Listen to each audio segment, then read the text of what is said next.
고린도후서 12장 7절부터 10절 말씀입니다.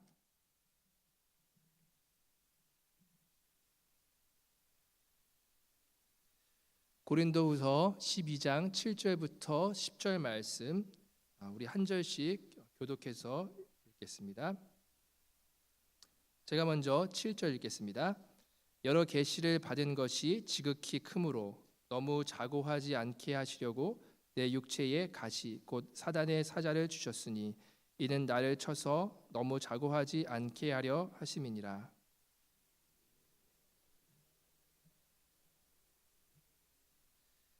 내게 이르기를 내 은혜가 내게 족하도다. 이는 내 능력이 약한 데서 온전하여 짐이라 하신지라. 이러므로 도리어 크게 기뻐함으로 나의 여러 약한 것들에 대하여 자랑하리니 이는 그리스도의 능력으로 내게 머물게 하려 함이라.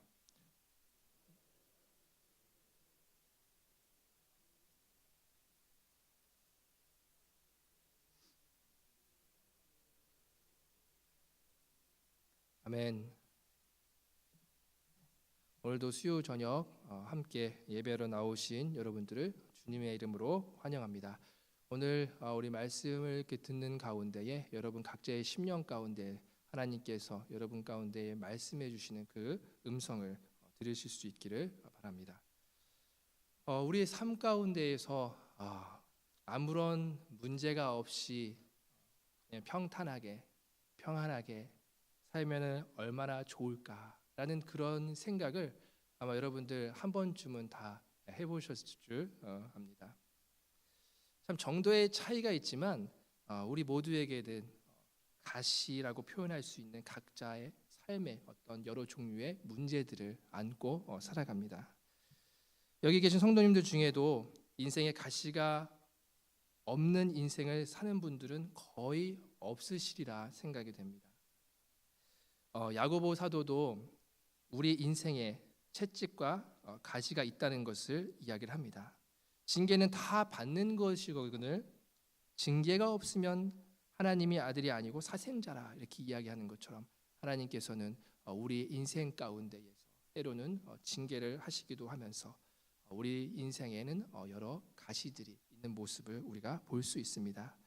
그런데 이것이 우리가 부정적인 입장으로서 바라보면 한없이 우리 가운데 이런 가시들이 해로운 것이지만 특별히 우리가 신앙인으로서 신앙의 관점으로 이 가시들을 바라볼 때는 이런 가시들이 우리의 삶에 도리어 유익을 주는 것이 우리의 삶의 모습인 것을 우리가 알 수 있습니다.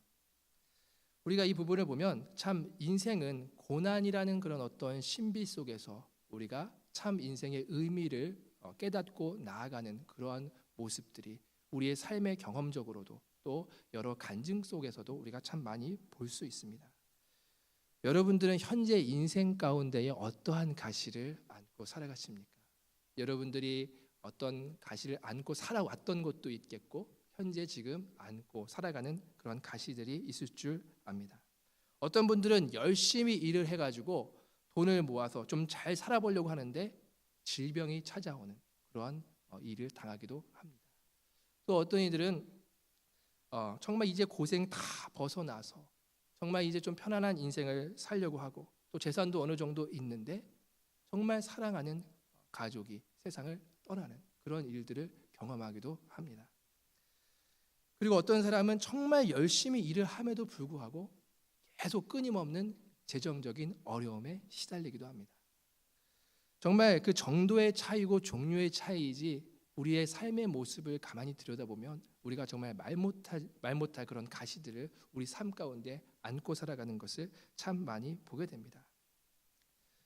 이런 사람은 저런 가시, 저런 사람은 이런 가시, 우리가 그런 가시들을 우리가 안고 세상을 살아가는 것. 정말 그런 상황 가운데서 이런 가시만 없다면 우리의 삶이 얼마나 행복할까라는 그런 생각도 우리가 많이 하게 됩니다. 사실상 이 가시 자체를 좋아하고 즐기는 사람은 아마 없을 것입니다. 그걸 가시 자체를 좋아한다면 아마 정신적으로 약간 문제가 있는 부분이겠죠. 하지만 이 가시는 우리 인생 가운데에 우리의 의지와 상관없이 우리의 삶 가운데에 찾아오는 경우가 참 많이 있습니다. 우리가 세상을 보면 참 수많은 종교가 있습니다. 그렇죠?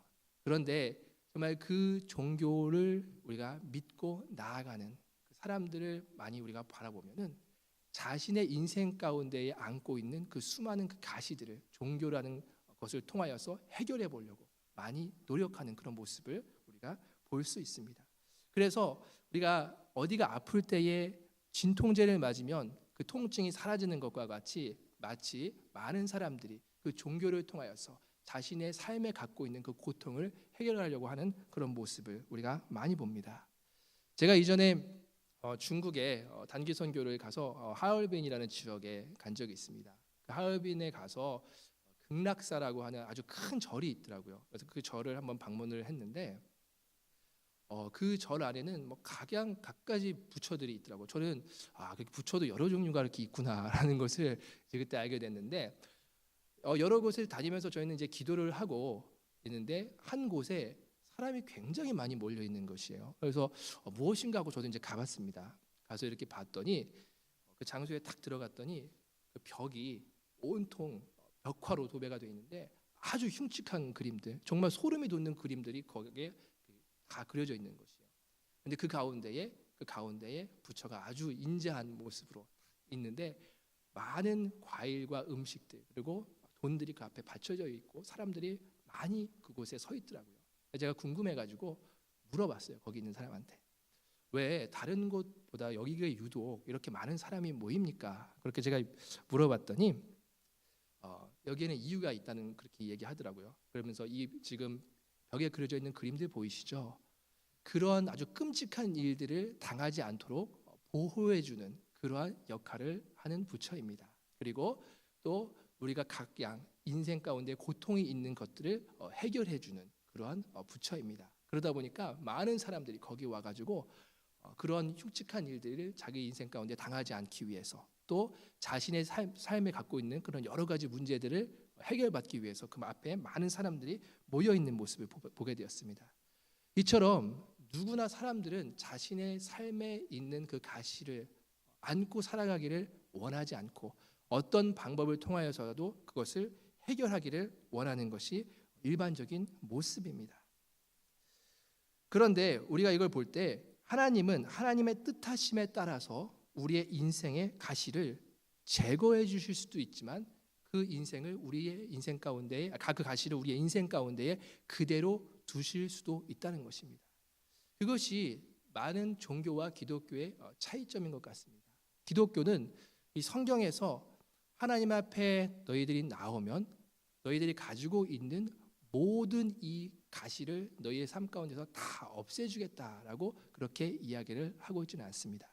물론 하나님께서 필요에 따라서 우리의 문제들을 해결해 주시기도 하지만 어쩔 때는 우리의 인생 가운데 그 가시를 두면서 오히려 그 가시의 의미를 깨닫게 하시고 그리고 그 가시를 통하여서 우리가 더욱더 성숙하여지기를 원하시는 그런 하나님의 의도가 있습니다. 그래서 가시가 있음에도 불구하고 우리의 삶이 오히려 능력 있는 삶으로 살아가게 될 수 있도록 하나님께서 그렇게 만들어 주시는 경우가 참 많이 있습니다. 그렇다 보니까 하나님을 섬기는 우리 가운데에서도 하나님을 섬기면 우리의 인생에 가시가 없어야 하는데 우리의 인생에도 가시가 있는 모습, 오히려 정말 믿음이 정말 좋다고 하는 사람들의 삶 가운데에서도 보면 정말 많은 가시가 있는 모습을 우리가 볼 수 있습니다. 그런데 그 하나님의 그 가시, 하나님께서 허락하신 그 가시를 우리가 그 의미를 깊이 발견할 때에 우리의 삶은 정말 수많은 가시 가운데 있는 아름다운 장미처럼 아름답게 우리의 삶이 만들어져 갈 수 있습니다.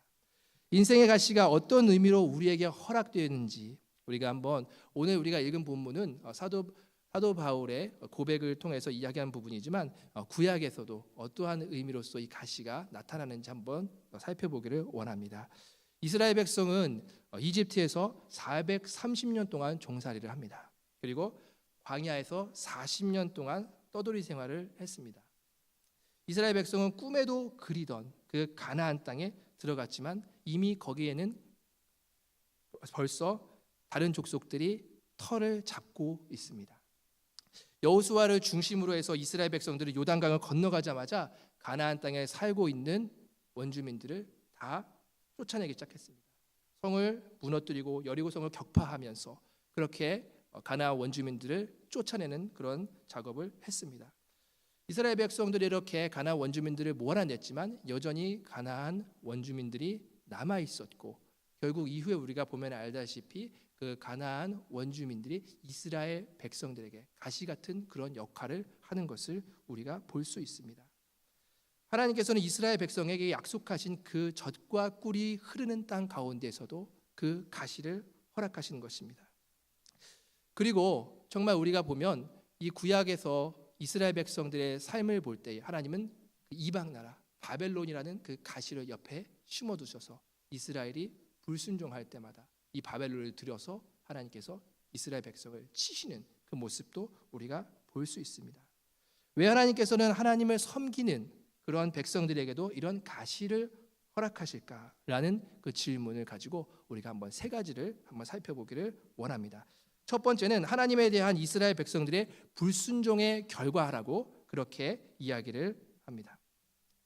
이것은 바로 우리의 행위로 인하여서 나타나지는 결과를 이야기를 합니다. 이것은 우리가 분명히 알 것이 하나님께로부터 온 것이 아니라는 것입니다.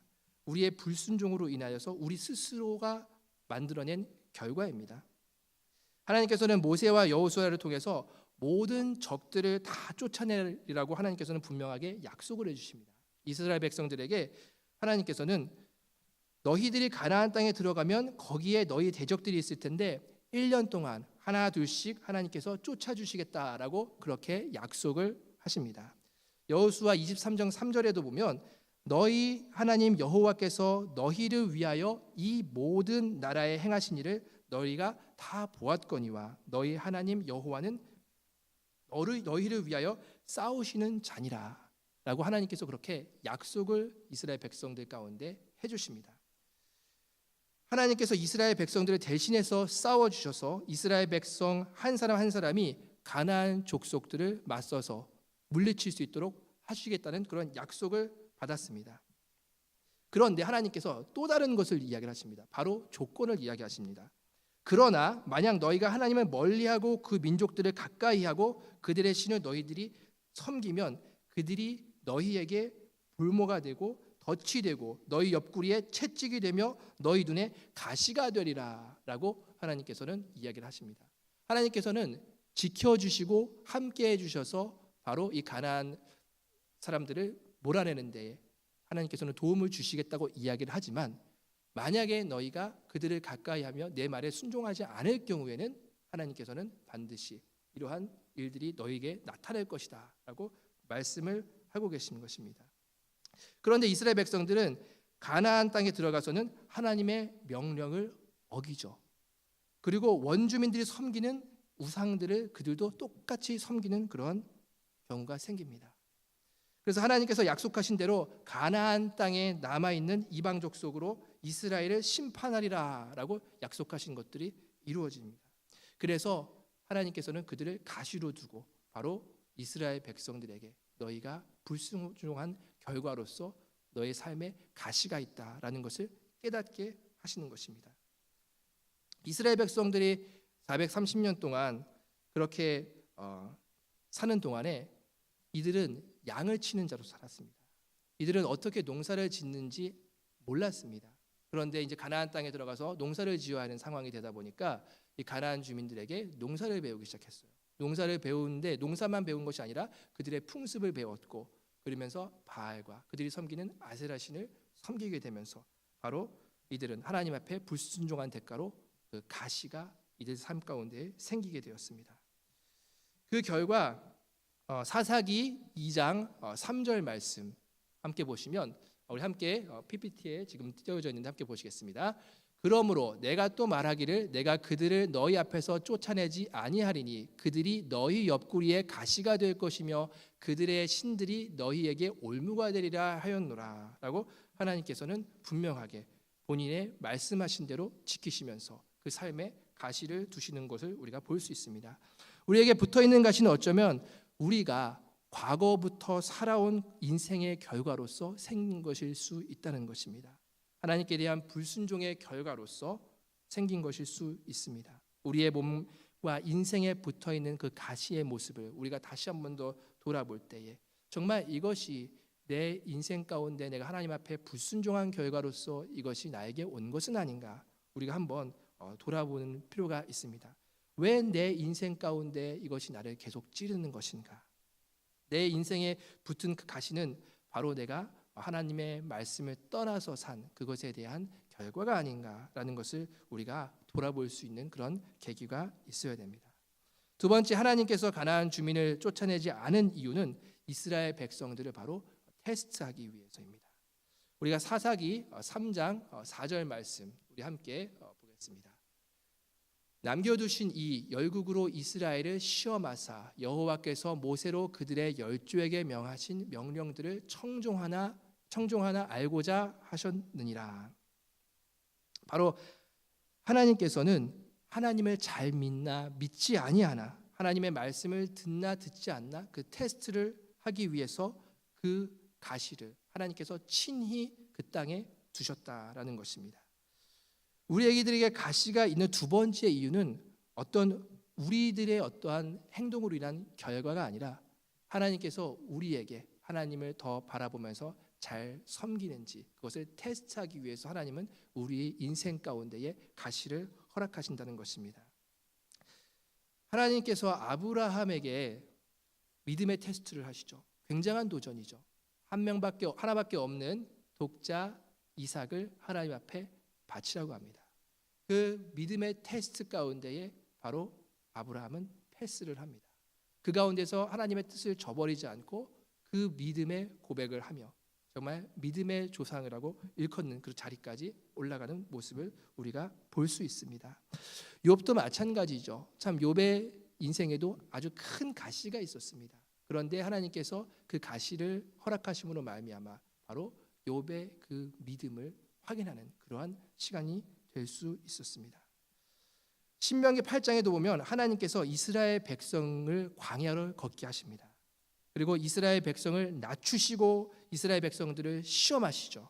그러면서 이스라엘 백성들로 하여금 때로는 굶주리게 하십니다. 그러면서 누구도 먹어보지 못한 만나를 내리시기도 하시죠. 그러면서 하나님께서는 바로 사람이 떡으로만 사는 것이 아니라 하나님의 모든 말씀으로 산다는 것을 그들에게 가르쳐 주시기 위함임을, 그래서 인생 가운데 하나님께서 그런 가시들을 허락하시면서 정말 이들의 갖고 있는 그 믿음을 테스트하시고 또 그 가운데에서 이들을 하여금 주시는 그 교훈이 있다는 것입니다. 우리가 마지막으로 함께 볼 그 가시는 바로 하나님께서 그 가시를 두신 이유가 하나님을 더욱더 의지하는 것을 배우기 위하여서 하나님께서는 인생 가운데 가시를 두십니다. 잘 지내다가 갑자기 가시가 생깁니다. 이 가시가 없을 때는 내 마음대로 내 뜻대로 그렇게 살아갑니다. 인생이 너무나도 잘 풀리는 것 같습니다. 하나님을 의지할 필요도 없습니다. 그런데 본문의 사도 바울의 가시를 보는 그런 부분을 우리가 바라볼 때에 이 가시는 정말 만만한 가시가 아닙니다. 이 사도 바울이 지금 이 본문에서 말하고 있는 그 가시를 보는 견해들이 있습니다. 첫 번째 견해는 사도 바울이 당한 어떤 유혹, 그리고 세상의 어떤 염려, 이런 어떤 영적인 것들로 인한 가시를 이야기를 하는 그런 학자들도 있습니다. 그리고 두 번째, 사도 바울이 지금 말하고 있는 이런 가시는 어떤 것인가 했을 때에 사도 바울이 정말 하나님의 복음을 전하려고 할 때 많은 자들이 핍박을 했죠. 그 핍박, 그 많은 자들로 인한 그 핍박을 또 가시라라고 이렇게 이야기하는 견해도 있어요. 마지막으로는 사도 바울이 앓고 있던 육체의 질병, 어떤 것이죠? 안질, 그리고 간질. 그러니까 많은 학자들이 이 마지막 것에 의견을 모읍니다. 그러니까 우리가 그 이유가 어떠했던지 간에 바로 분명한 것은 이 사도 바울의 인생 가운데에서도 가시가 있었다는 것입니다. 그로 인하여서 바로 우리 오늘 본문에 보면 세 번을 이야기를 하죠. 하나님 앞에 간구하죠. 이 가시가 떠나게 달라고.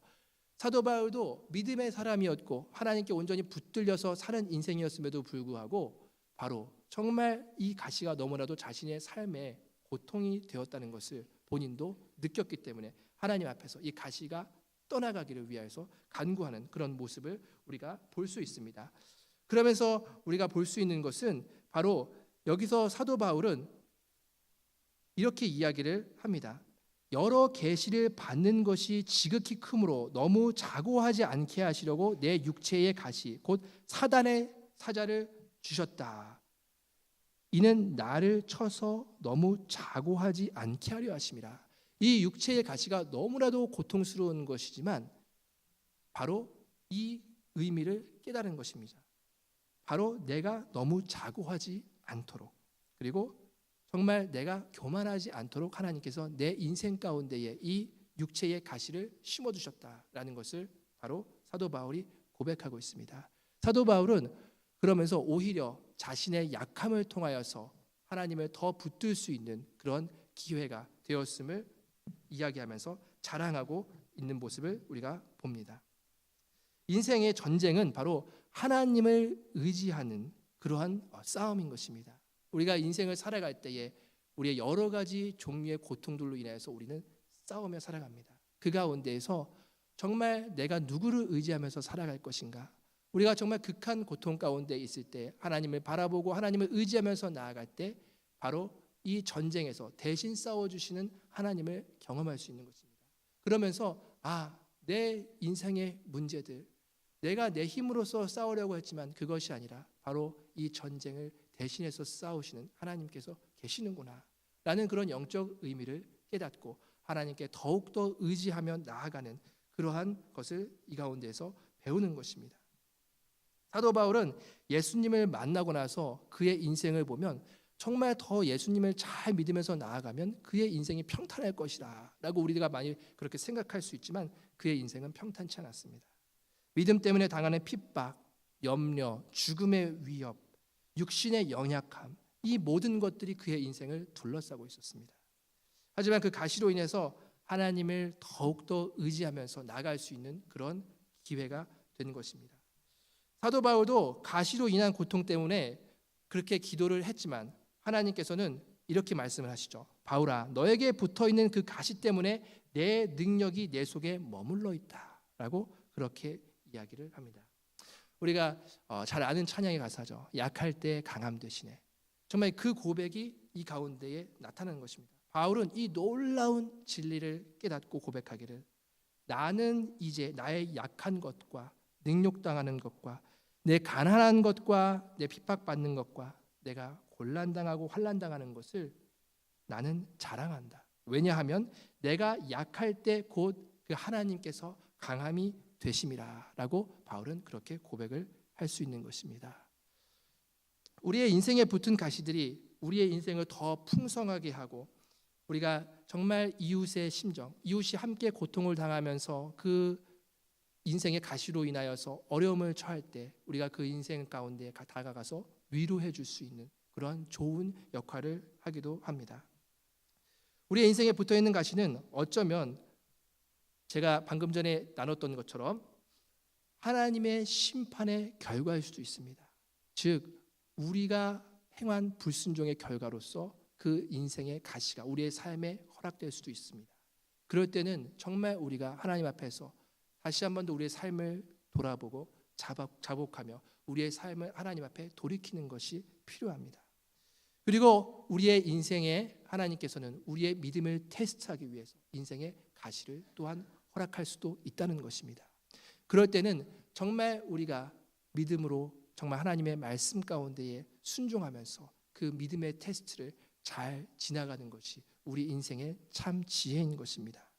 또한 우리의 인생에 정말 내가 내 마음대로 살고 있는 그런 인생을 하나님께서 보시고 나를 바라보라, 내게 더 가까이 와라, 바로 하나님을 의지하기 위해서 하나님께서 우리 인생 가운데 가시를 허락하실 수도 있습니다. 우리가 첫 번째 가시는 정말 우리의 삶을 돌이키면서 우리가 하나님 앞에 더 가까이 나아가야 하는 그러한 가시지만 이 두 번째와 세 번째 가시는 바로 우리 삶에 오히려 이 가시를 통하여서 우리가 그것을 잘 이기고 견뎌내면 우리의 삶에 연단이 있고 우리의 삶에 유익이 있는 하나님의 선하신 방향으로서 이끌고 가는 하나님의 방법인 것을 우리가 볼 수 있습니다. 오히려 그렇기 때문에 그러한 가시들로 인하여서 우리의 인생이 황무지처럼 되는 것은 아닌가라고 우리가 생각할 수도 있지만 우리는 그 인생의 가시를 통하여서 오히려 우리의 인생이 옥토가 되어줄 수 있는 좋은 기회가 될 수도 있다는 것입니다. 바로 오늘 고백했던 이 사도 바울의 인생을 우리가 바라보면 정말 많은 환난과 핍박으로 또한 육체의 어려움 가운데에 그렇게 둘러싸인 인생이었지만 바울은 그 길을 걸어가면서 이 고통이 나에게 왜 주어졌는지 그 진정한 의미를 깨닫고 믿음의 고백을 하는 자리까지 나아갈 수 있는 그 모습을 우리가 바울을 통해서 보게 됩니다. 여러분들 삶 가운데에서도 어떤 종류의 가시가 있는지 또한 어떤 정도의 그 가시가 여러분들 삶 가운데서 여러분들을 힘들게 하는지 그것은 우리가 다 알 수 없습니다. 하지만 오늘 이 말씀을 통해서 하나님께서는 우리에게 말씀해 주십니다. 그리고 우리의 삶을 돌아보기를 원하십니다. 인생 가운데 있는 가시, 너로 인한 가시일 수도 있지만 내가 오히려 너의 인생 가운데에 나를 더 바라보면서 너의 믿음을 테스트하기 위해서 내가 준 가시다. 그 음성 가운데에서 우리가 하나님의 그 음성과 우리가 하나님의 뜻을 우리가 깨닫는다면 우리는 바로 우리 인생에 있는 이 가시를 대하는 태도가 바뀌게 될 것입니다. 우리의 인생에 있는 수많은 가시들, 세상 사람들은 그 가시들을 바라보면서 정말 이것이 나를 너무나도 괴롭게 하는구나. 그것이 너무나도 심해질 때는 결국은 인생을 포기하는 그 자리까지도 들어가는 모습을 우리는 많이 보게 됩니다. 너무나도 안타까운 사실이죠. 하지만 우리 믿음의 성도들은 그 가시를 보는 관점이 바로 세상 사람들과는 달리 정말 하나님의 관점으로 바라보면서 그 가시의 의미를 우리가 바르게 깨닫고 참 의미를 깨닫고 그 길을 우리가 걸어감으로 말미암아 하나님께서 우리가 베푸시는 더 큰 은혜를 경험하며 믿음의 사람으로 살 수 있기를 주님의 이름으로 축원합니다. 하나님 아버지 감사드립니다. 오늘 이 저녁 저희를 불러주시고 또 사도 바울의 그 고백을 통하여서 우리의 인생의 가시의 의미를 다시 한 번 더 돌아볼 수 있는 기회를 주신 것 감사합니다. 정말 우리가 살아가는 삶이 만만치 않습니다. 우리가 넘어지고 쓰러지며 정말 이러다 죽는 것 아닌가 하는 그런 고통에까지도 우리가 이를 때가 참 많이 있습니다. 하지만 주님 그 가운데서 하나님의 눈으로서 아버지 그 모든 것들을 바라볼 수 있는 눈을 주님께서 허락하여 주십시고 우리가 오히려 연약하고 그 고통 가운데에서 하나님을 더 바라보면서 하나님의 능력이 우리 가운데 온전해지는 것을 우리가 경험할 수 있도록 주님께서 역사하여 주시옵소서. 이것을 우리 한 명 한 명의 삶이 정말 다 이것을 경험하면서 나아갈 수 있도록 주님 붙잡아 주시옵소서. 모든 말씀 사랑이 많으신 우리 구주 예수 그리스도의 이름으로 감사하며 기도 올려옵나이다.